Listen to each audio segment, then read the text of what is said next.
World News, Tuesday, June the 7th, 2022. Beneath the headlines. Britain's Prime Minister faces potential pitfalls even after victory in a no-confidence vote over lockdown parties. Britain faced a reshaped political landscape on Tuesday, even if its Prime Minister remained in place.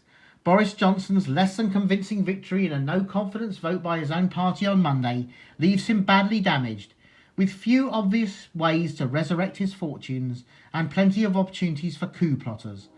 With a potentially devastating parliamentary by-election in 2 weeks and a drumbeat of woeful economic news, Mr Johnson's political position could well deteriorate even further. Some rebels in his Conservative Party may wonder whether they acted prematurely in forcing a vote now rather than waiting a few more weeks. Political analysts said that reflected the insipid nature of this rebellion. It was less a tightly managed coup attempt than an organic movement of Tory lawmakers, frustrated after months of disclosures about illicit social gatherings at 10 Downing Street, at a time when the rest of the country was in isolating pandemic lockdowns.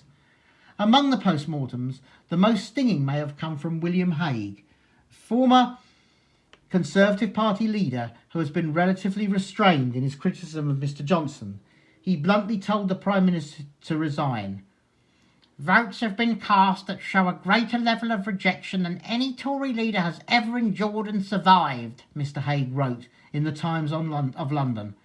"Deep inside he should recognise that and turn his mind to getting out in a way that spares party and country such agonies and uncertainties." Nothing in Mr Johnson's manner suggests that he plans to do that.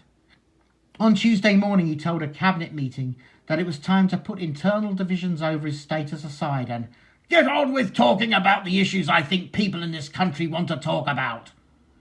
Later this week, he is expected to make a series of policy announcements that are calculated to turn the page on the recent upheaval and attempt to reset his government.